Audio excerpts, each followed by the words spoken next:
Amigos de Soy 502, soy Byron Dardón y les doy la cordial bienvenida al primer episodio de Economía Hoy, un podcast de Soy 502. Hoy tenemos el gusto de tener con nosotros a Andrés Culazo, quien es vicepresidente de operaciones de Adyen Business School, y pues vamos a platicar en este día sobre Workshop de Silicon Valley. Bienvenido, Andrés, es un gusto tenernos con nosotros en esta primera oportunidad y esperamos que sean muchas otras veces más. Para empezar con nuestras preguntas, cuando alguien escucha el término Silicon Valley Mindset, ¿cómo lo explicarías en una sola frase? ¿Qué significa? Perfecto. Bueno, desde ya, Byron, muchas gracias por el espacio y el lugar. Silicon Valley Mindset es la mentalidad que nosotros tendríamos que tener en nuestras organizaciones e impregnar en nuestras organizaciones para de alguna manera obtener resultados de largo alcance, resultados exitosos. Lo que buscamos en nuestras empresas es crear valor, un valor que derrama sobre nuestra comunidad, sobre nuestros clientes, sobre la sociedad y que ese valor se extienda. Silicon Valley Mindset, de alguna manera, hay una pregunta incómoda que nos podríamos hacer es si las empresas que están en Silicon Valley son más inteligentes que las empresas nuestras de la región. Y acá viene la respuesta dura que nos muestran determinados ratios. En términos, por ejemplo, de patentamiento de nuevas ideas o de empresas unicornio, es decir, empresas que superan una valoración de mercado de 1.000 millones, ahí quedamos reducidos a una fracción muy pequeña. Silicon Valley, que son pocos kilómetros cuadrados, ya tienen más de 300 empresas unicornio y toda nuestra región, toda América Latina, tan solo tiene 18 empresas unicornio. Entonces, esto es hacia donde tenemos que trabajar en nuestras organizaciones y en nuestra región. Ser exitosos, generar valor a nivel transnacional. Y hablando de esa mentalidad, ¿para ti es una filosofía, es una metodología, es una forma de vida? Exactamente. Claramente es una mentalidad. El que en esos pocos kilómetros se haya concentrado tantas empresas exitosas no es porque tienen una alimentación distinta o que el agua es distinta. Es una mentalidad, es una forma de trabajar distinto. Y tiene algunos condimentos. En particular, yo destaco hace algunos años que vivo en Silicon Valley y te da un primer elemento que uno nota.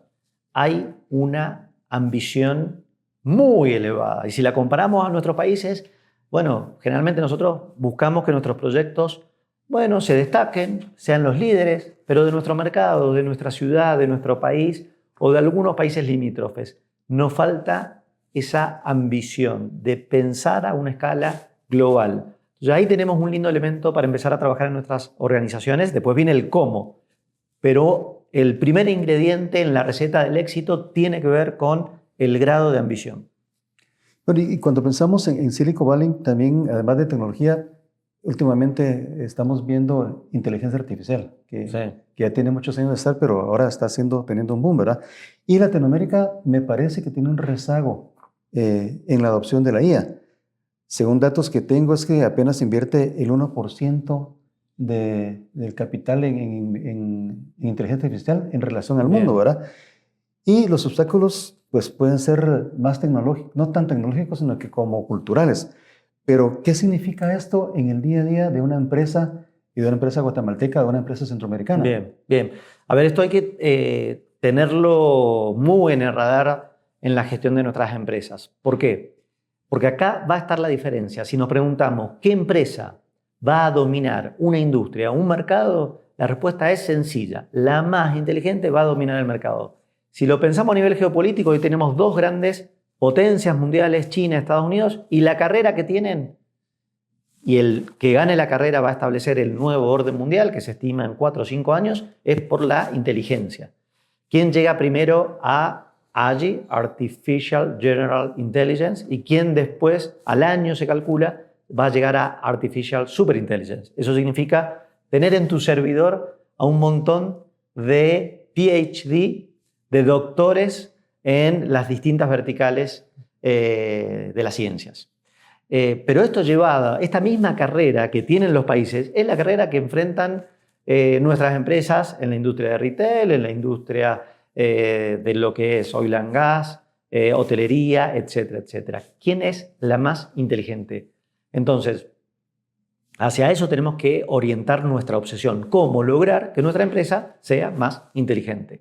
La adopción de inteligencia artificial está generando algunos problemas en la organización. Estamos avanzando muy mal. Es cierto que tenemos un nivel de inversión muy baja y encima esa inversión se está destinando muy mal.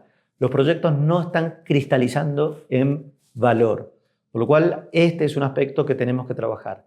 ¿Cómo implementar? No solamente es la cultura, es desde una perspectiva estratégica. Yo te puedo listar en cualquier organización, no hay falta de creatividad, de ideas de parte de los ejecutivos de dónde avanzar en automatización, dónde ayudarnos con inteligencia artificial. Te hacen listados enormes. Lo que no saben hacer nuestras empresas es, ok, ¿cómo logro que las implementaciones apuntalen los atributos que hacen la diferencia de la propuesta competitiva? Ahí está el problema. Bueno, y eso forma parte de la mentalidad también de los empresarios.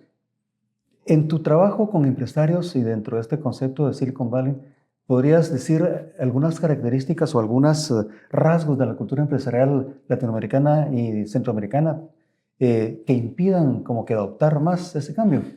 Lamentablemente hay muchos rasgos. Te diría que hay muchas empresas que deberían volver a nacer desde cero para tener una mentalidad propia a Silicon Valley. ¿Por qué? Porque son organizaciones muy rápidas, porque ahí está la obsesión. La inteligencia corporativa es llegar primero al objetivo. Entonces tenés que ser muy rápido, pero tenés que armar una organización que tenga esta característica, por lo cual olvidémonos de estructuras piramidales o matriciales, de muchos escalones. Hay muchas empresas que prácticamente la plana ejecutiva es como el Olimpo, donde hay que pedir turno para juntarnos con estos directivos y hablar de nuestras ideas y demás. La cultura en Silicon Valley es la rapidez, es el aprendizaje continuo. Entonces hay conceptualizaciones de qué significa el error. En Latinoamérica lo castigamos, mientras que en Silicon Valley se promueve el aprendizaje a partir del error. Si el error se comete rápido, a bajos recursos y aprendemos, ese error se premia, se festeja, porque nos ha permitido crecer. Entonces, hay muchos elementos a trabajar, pero ¿qué diría? Desde el liderazgo mismo, hay un modelo de las 7S de McKinsey. En las 7S tenemos que ajustar nuestras organizaciones, que tiene que ver con lo que es la estructura, structure, lo que tiene que ver nuestros sistemas, lo que tiene que ver con nuestro style, el estilo de dirección, lo que tiene que ver con skills, las habilidades y competencias de todo mi equipo, lo que tiene que ver con share values, es decir, esos valores compartidos que tenemos que respirar en nuestras organizaciones. Es innumerable los elementos que tenemos que hacer a nivel de transformación en nuestras organizaciones. Claramente, nosotros como líderes en nuestras empresas tenemos que dar los primeros movimientos para que sea un proceso más largo, más corto, digamos. Interesante, pero también quiero subrayar algo. El hecho de fallar rápido para aprender rápido, como que nuestra cultura no es algo que lo aceptes, ¿verdad? No. Es una vergüenza realmente. Es la vergüenza. Para nosotros, ¿verdad? Entonces, ¿cómo se hace para que ese cambio se pueda dar y los empresarios y su gente puedan como que adoptar eso más pronto? ¿Hay alguna clave? Sí, mira, yo te digo un test que les propongo a todos. Y el test es el siguiente. ¿Sos capaz de irte 30 días de vacaciones y no mirar tu bandeja de entrada, tu correo, tu WhatsApp o cualquier medio de comunicación, realmente desconectarte de la organización? Lamentablemente, la respuesta que vamos a tener es más del 90% no serían capaces. Y ahí, en realidad, no está fallando el equipo, está fallando uno como líder. Uno no ha generado la fijación de la autonomía, no ha fijado el criterio. Cuando uno en el equipo logra el criterio, se puede ir 30 días de vacaciones y sabe que el equipo va a tomar las mismas decisiones que uno tomaría en el lugar. ¿Y qué pasa? Para forjar el criterio, uno necesita fijar una cultura donde nuestro equipo, nuestra gente, no tenga miedo de fallar. Si está la cultura del miedo a fallar, lo que vas a llevar es que tu empresa va a ser muy lenta, porque la gente no va a querer avanzar, porque va a ir siempre al terreno conocido, al terreno que no hay falla, que ya conoce y que no va a tener un reto por detrás. Entonces, hay que propiciar el error, no hay que castigar el error, hay que de alguna manera hacer un ratio, un indicador. Yo lo he hecho en organizaciones en las que soy consultor y decir, ok, cuéntenme en momentos de convención cuántas veces se han equivocado en el año. Y con mucho orgullo, muchos decían, no nos hemos equivocado en todo el año. La mayoría. Y yo decía, bueno, a ustedes como organización les quedan muy pocos años de vida. ¿Ok? Si la organización, si los equipos no se están equivocando es porque no están aprendiendo. Claro. Y la clave es acelerar ese aprendizaje. Hay mucho desde el liderazgo que hay que trabajar. ¿Y ese proceso toma mucho tiempo? Depende de la organización. Uno puede crear una mentalidad muy rápida. Un mindset se puede crear de una forma rápida. Es la mentalidad. Después hay que alimentarlo con hechos. Esa alimentación de hechos, el discurso tiene que tener coherencia en la ejecución, por lo cual es muy importante que como líderes, si decimos, ok, propiciamos el error, bueno, que después eso no vea una contradicción desde los movimientos del líder respecto de los errores que se cometan.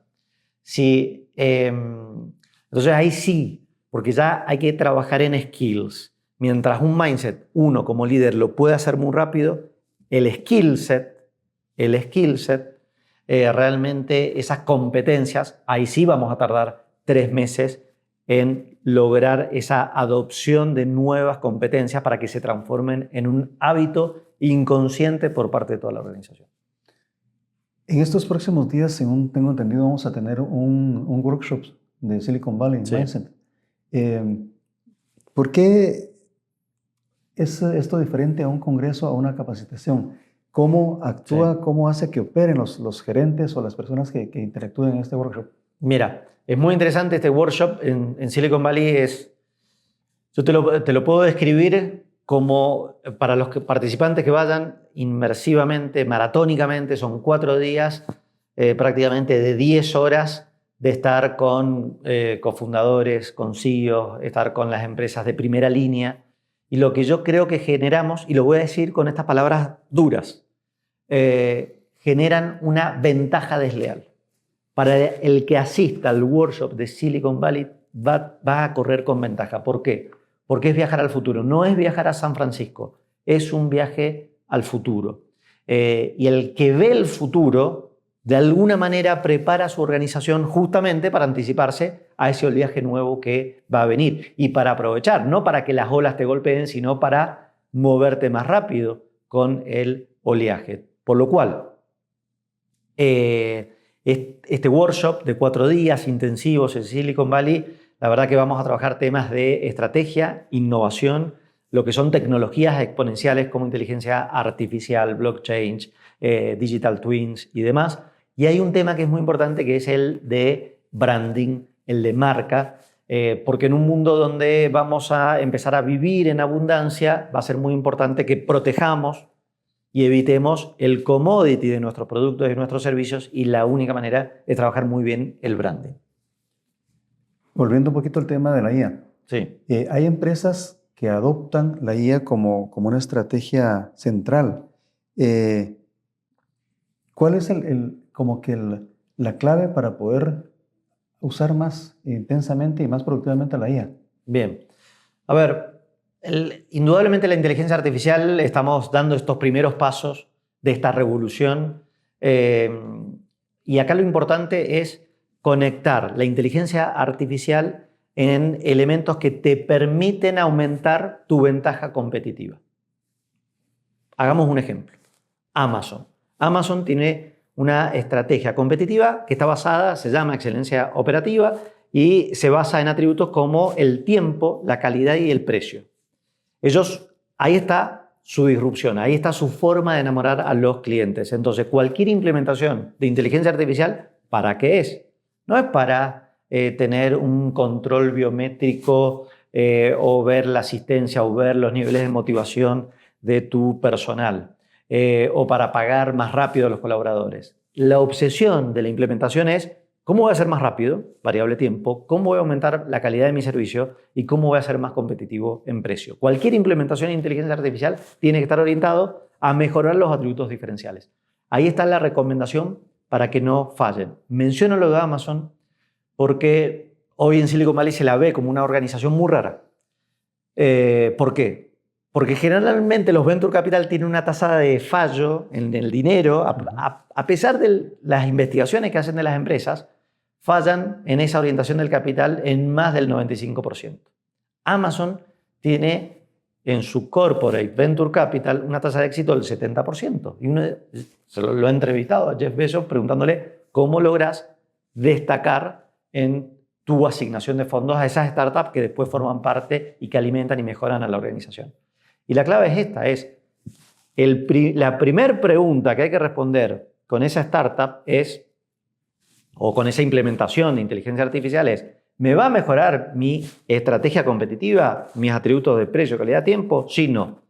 Si no me lo mejora, es importante, no es estratégico y no se avanza. Entonces, ahí viene una de las preguntas que nuestras organizaciones tenemos que hacer. Que hay que hacer algunos pasos hacia atrás. ¿Cuál es la estrategia competitiva que tenemos? En estos atributos enamoro a mi cliente. Ok, voy a implementar la inteligencia artificial o cualquier tecnología exponencial para alimentar esos atributos, para que yo en ese atributo, en mi espacio, en mi industria, sea diferencialmente mejor. Ahora bien, todo esto viene de arriba para abajo, ¿verdad? ¿Qué pasa si el CEO de la empresa todavía no está completamente convencido y pues no puede participar ¿hacia dónde va? Es un gran problema. ¿Por qué? Porque nos quita tiempo. Quita tiempo. El otro es un proceso más largo. Cuando tenemos organizaciones, en Argentina decimos el patrón de estancia. A veces organizaciones muy de corte familiar, muy de forma de gestionar de arriba hacia abajo, donde se impone esa bajada como gula papal y se hace lo que yo digo. Y en lo peor de todo, estas decisiones que me aseguraron el éxito ayer, en el contexto actual no me van a garantizar el éxito hoy. Y las empresas van a seguir tomando las mismas decisiones que el pasado y no les va a ir bien. Hoy, ¿qué noto en América Latina? Empresas que cada vez hacen más en las distintas áreas, cada vez hacen más. Hay una hiperactividad del tiempo, no alcanza la bandeja de entrada, explota y cada vez los resultados son más pobres. Crecen a 1 dígito, a 2 dígitos o están estables. Eso es una pérdida. Estamos perdiendo oportunidades, estamos perdiendo mercado. Y esto los líderes lo tienen que ver. El otro camino es más largo. No es imposible. Cuando un núcleo de gestión dice, ok, vamos a avanzar en tecnologías exponenciales. Es un camino más largo donde los resultados van a ser muy buenos y a partir de esos resultados van a convencer a los mandos directivos. Pero se pierden oportunidades. Se pierde oportunidad y se pierde velocidad. Por eso va a ser muy importante que los que primero se tienen que capacitar son los líderes. Por eso, un workshop, el de Silicon Valley que estábamos hablando antes, que va a ser en el mes de mayo, a finales de mayo, es muy interesante que los líderes participen porque es la forma de que vean el futuro y después los líderes puedan cambiar su mindset y ese mindset bajarlo a la organización. La organización tiene que vivir un mindset, una forma de operar y ejecutar distinta dentro de las organizaciones. Y dentro de esa línea, ¿hay empresas que tú te recuerdes de Latinoamérica que hayan aplicado esta metodología con éxito, que nos pudieras dar ejemplos?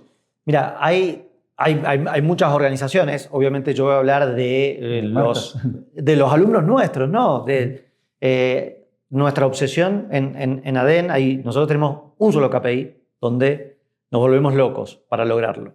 Y no buscamos la satisfacción de nuestro alumno. Suena raro, porque en realidad no es el Customer Satisfaction. Lo que buscamos es el Customer Success. Es el éxito de nuestro cliente. Por lo cual, en realidad, hoy tenemos muchos casos de empresas que confían su formación en ADEN.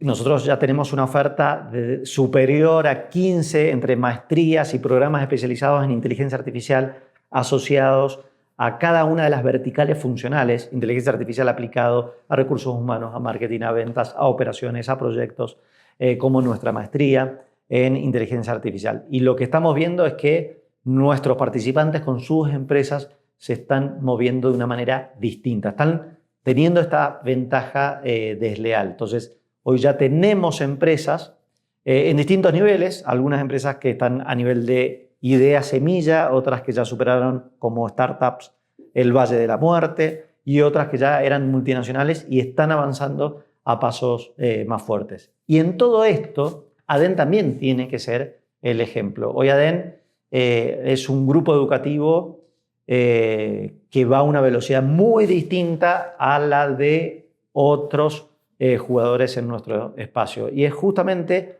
por esta obsesión, si buscamos el Customer Success, el éxito de nuestro cliente, por ejemplo, los usos de la inteligencia artificial nos han llevado a un nivel de personalización al extremo. Entonces, si yo conozco la problemática de la empresa que confía en nosotros y la problemática de cada uno de sus directivos, el abordaje, el seguimiento, el acompañamiento que se da a estos ejecutivos de estas empresas es totalmente diferencial. No hay una receta que nosotros apliquemos para todas las empresas, sino es personalización al extremo. He escuchado, de todo hay en todos lados, he escuchado algunos críticos que hablan acerca del modelo de Silicon Valley, que fue concebido solo para países con alto ingreso, con países desarrollados, y que pues tal vez no sería exportable para países como Guatemala, ¿verdad? Recuérdate que en Guatemala, pues como en todos nuestros países, dominan las pymes y pues el acceso al financiamiento es algo que no es tan sencillo, ¿verdad? Sí. ¿Qué me puedes decir de esto? Bien. Bueno, ahí hay muchos paradigmas. Yo también, antes de mudarme a Silicon Valley, que los tenía como latino, ya es la primera pregunta que yo hacía es si las empresas de ellos eran más inteligentes que las nuestras. Yo decía, claramente no. Nosotros tenemos grandes empresas, grandes proyectos y demás. Después me doy cuenta de que no, ellos son más inteligentes que nosotros en la forma de operar, ejecutar y en la velocidad. Por lo cual hay algunos paradigmas que nos tenemos que quitar. Paradigmas o pretextos, porque yo también he estado de la mano del emprendedor que dice, ok, sí, pero en Silicon Valley tienen acceso al mercado de fondos. Hoy el mundo es global, estamos a la distancia de un pasaje aéreo, estamos a la distancia de $500 para ir a presentar nuestras ideas. En Silicon Valley hay algo que sobra, que son las ideas, sobra el capital, eso es cierto, sobra el dinero, es una cosa que uno no puede creer, que no estamos acostumbrados claramente en América Latina a que sobre el dinero, pero lo que falta es lo que nosotros podemos contribuir. Faltan los brazos que ejecuten, que sepan ejecutar, que sepan operar una idea. Uno puede tener una buena idea, pero si no tiene la forma de demostrar que la puede operar, ahí estamos en problemas. En el anterior workshop de Silicon Valley tuvimos a varios participantes, alumnos de ADEN, que presentaron sus ideas, y ya están siendo de alguna manera potenciados por los Venture Capital para que sus ideas germinen en todo el mundo, no en su país. Y eso es importante. Y ellos estaban a distancia de un pasaje aéreo de Silicon Valley. Entonces, vayamos a tocar la puerta donde corresponde tocar la puerta, vayamos a Silicon Valley, están los recursos, y lo que ellos necesitan es ejecutivos que demuestren que pueden operar una idea. Ellos están interesados en América Latina. Están interesados en América Latina y ahí hay una ventaja muy interesante para nosotros que ya estamos operando acá. Están interesados, pero no entienden América Latina. Bueno, necesitan brazos que ejecuten. Tenemos que tocar la puerta. Okay. Ahora pongámonos en el lugar de un empresario que va a escuchar esta entrevista y pues piensa, ¿qué puedo hacer sin tener que ir a Silicon Valley? ¿Cuál sería como que el consejo, y pues que además no tiene presupuesto, cuál sería el consejo que tú le darías para lo que pueda hacer esta semana para arrancar ya? Mira, bueno, primero es el plan B. El plan A claramente es agarrar la máquina del tiempo e ir al futuro. Ese es siempre el plan A. Porque si no te queda el plan B, y el plan B es trabajar en la adaptabilidad. Es trabajar en, ok, al oleaje nuevo tengo que ser muy rápido con mis reflejos para adaptarme a ese oleaje. Siempre cuando hablamos de la resiliencia, muchos los directores de recursos humanos en las empresas hablan de que la resiliencia es la competencia. Ese es el plan B. El plan A es siempre mirar el futuro. Como consejo frente a esta pregunta donde no tengo alternativa de decir, bueno, listo, voy a estar acá, yo trabajaría mucho como líder en modificar y trabajar en las 7S. Modelo McKinsey de las 7S, tenemos que trabajar ahí. Acá no hay una receta mágica, no hay atajos. Sería una falta de algo que yo les diga. No hay receta mágica. 7S que tenemos que nosotros trabajar en nuestra organización. No hay atajos, pero yo empezaría a trabajar por ahí. Okay. Muchas gracias, Andrés. Llegamos al término de nuestro episodio. Te agradecemos y esperamos que en una próxima oportunidad puedas estar con nosotros. Y a ustedes, amigos, los invitamos a que sigan nuestro próximo episodio de Economía Hoy, un podcast de Soy 502. Muchas gracias.